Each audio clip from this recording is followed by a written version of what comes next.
ஜனமணி பூமியிலே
அன்பு உள்ளம் தேவர் புகழை பாடியதற்காக 101 அன்புக்கு கொடுத்து பெருமைப்படுத்திய அன்பு உள்ளத்துக்கு நன்றி.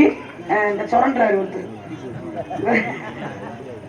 தேவர் புகழை பாடியதற்காக அன்புக்கு கொடுத்து பெருமைப்படுத்திய அன்பண்ணார் பேர் சொல்ல அன்பு உள்ளம் நன்றி நன்றி.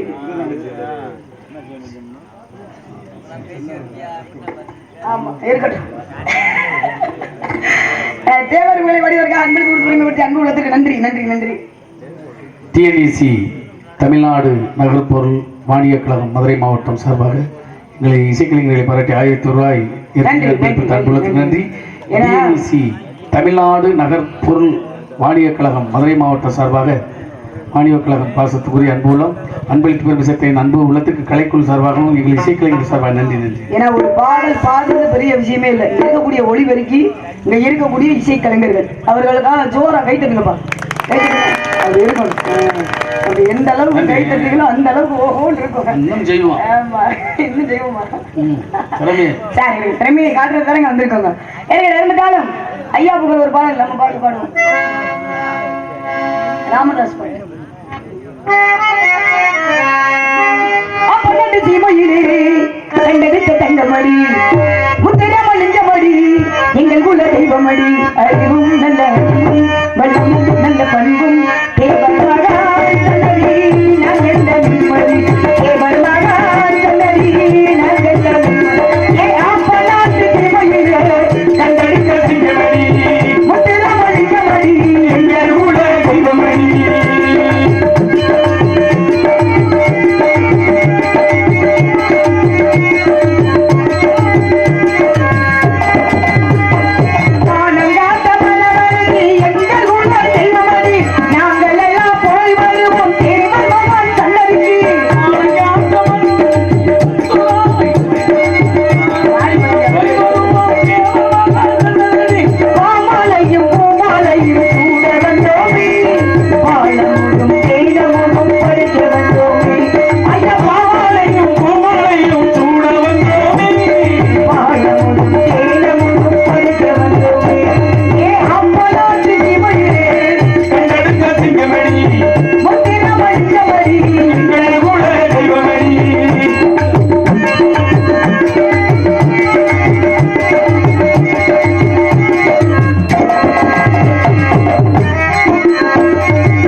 சாமி என்ன சாமிப்பா? கருப்பண்ணா. கருப்பண்ணா எனக்கு ரொம்ப பிடிக்கும். கருப்பண்ணாலும் கருப்பு 18ஆம் படி கருப்பு. ஆமா இங்க இருக்கிற கருப்பன் அங்க பிடிமண் எடுத்ததான் இங்க எல்லா எல்லை தெய்வமா கும்பிடுறாங்க கொண்டு வந்து. சரி கருப்பனுடைய வரலாறு என்னன்னு சொல்லுவோமா இல்ல நார்வர் வரட்டுமா? சொல்லித்தா. சரி ஏன்னா இது எல்லோருக்கும் தெரிஞ்ச விஷயம் தான். கருப்பனுடைய வரலாறு என்ன அப்படின்னு லவன் குசன் கதைன்ற எல்லோருக்கும் தெரியும். தெரிஞ்சது தானே? தெரிஞ்ச விஷயம் தான். கருப்பன் எப்படி வந்தாரு, முதலில் எப்படி கருப்பனாக தோற்றுவித்தாரு, எதுக்கு எல்லை தெய்வமா வந்தார் அப்படின்ற விஷயம் எல்லோருக்கும் தெரியும்.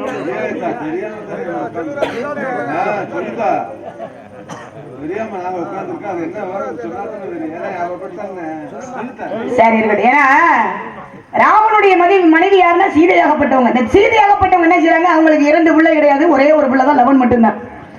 அப்ப என்ன செய்யறாங்க? அந்த சீதாதேவியாகப்பட்டவங்க அதாவது அவங்களுடைய குழந்தை லவனை கொண்டு போய் வால்மணி முனிவர் வந்து தவத்துல இருக்காரு. அப்படி தவத்துல இருக்கின்ற பொழுது இந்த லவன் என்று சொல்லக்கூடிய ஆண்மகனை அவங்ககிட்ட ஒப்படைச்சிட்டு இந்த அம்மா என்ன செய்யறாங்க? நீராட போறாங்க.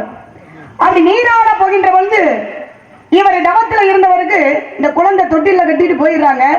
இந்த அம்மா போனவங்க மறுபடியும் திரும்பி வர்றாங்க. திரும்பி எதற்காக வருகிறாரு? ஒரு கானக காட்டுக்குள்ள இருக்காங்க. முனிவர் தவம் பண்ணிக்கிட்டு இருக்காரு. இந்த இடத்துல நம்ம பிள்ளைய தொட்டில கட்டிட்டு போயிருக்கோமே, முனிவர் பாத்துக்கிடுவாரு, வால்மீகி முனிவர் பாத்துக்கிடுவாருன்னு அவர்கிட்ட சொல்லி நம்ம போயிருக்கோம். இருந்தாலும் நம்ம குழந்தைக்கு ஏதாவது ஒரு ஆபத்து ஏற்படுமோ அப்படின்னு சொல்லிட்டு இந்த சீனியாகப்பட்டவங்க போனவங்க மறுபடியும் என்ன செய்யறாங்க, தொட்டில கட்டி போட்டாங்களா குழந்தை, அந்த லவனை தூக்கிட்டு போயிடுறாங்க. தூக்கிட்டு போகின்ற பொழுது இவர் கண்வெளித்து பாக்குறாரு. கண்வெளித்து பார்க்கின்ற பொழுது என்னடா தொட்டில கட்டி போட்ட குழந்தைய காணாமே, சீதையாகப்பட்டவங்க ஒப்படைச்சிட்டு போனாங்களே குழந்தைய காணாமேன்னு சொல்லிட்டு என்ன செய்யறாரு, இப்ப எப்படியாவது சீதாதேவிக்கு குழந்தை கொடுக்கணும், எப்படியாவது அந்த ஆண்மகனை நம்ம ஒப்படைக்கணும்ல அப்படின்ற ஒரு காரணத்தால வால்மீகி முனிவர் என்ன செய்யறாரு அப்படின்னா, ஒரு தெப்ப பிள்ளை எடுக்கிறாரு. தெப்ப பிள்ளை எடுத்து அதுல இருந்து ஒரு ஆண்மகனை உருவாக்குறாரு. யாருன்னா அவன் தான் குஷனாகப்பட்டவன். அப்பேற்பட்ட குஷனை உருவாக்கி இந்த அம்மாவை போனவங்க என்ன செய்யறாங்க, மறுபடியும் லவனோட திரும்ப வர்றாங்க. திரும்ப வருகின்ற பொழுது என்னடா சீதையாகப்பட்டவங்க குழந்தைய தூக்கிட்டு போயிருக்காங்க, மறுபடியும் குழந்தையோடய வர்றாங்களே, இப்ப இந்த குழந்தை இந்த ஆண்மகனை நம்ம என்ன செய்யறது அப்படின்னு நடந்த விஷயத்தை நம்மகிட்ட சொல்லிட்டு சீதைகிட்ட சொல்லிட்டு இந்த பிள்ளையும் அவங்க பிள்ளை போல வளர்த்து வர சொல்லி கொடுத்துறாங்க. யார்கிட்ட, சீதாதேவிட்ட குஷனையும் இந்த பிள்ளையும் உங்க பிள்ளை போல வளர்த்துவாங்கன்னு ஒப்படைச்சிடுறாங்க. அப்ப ஒரு நேரத்துல ராமன் வர்றாரு. ராமன் வருகின்ற போது நம்ம பிள்ளை ஒரு பிள்ளை தானே, லவன் மட்டும் தானே, ஆனா இரண்டு பிள்ளையும் ஒரே போல இருக்காங்களே.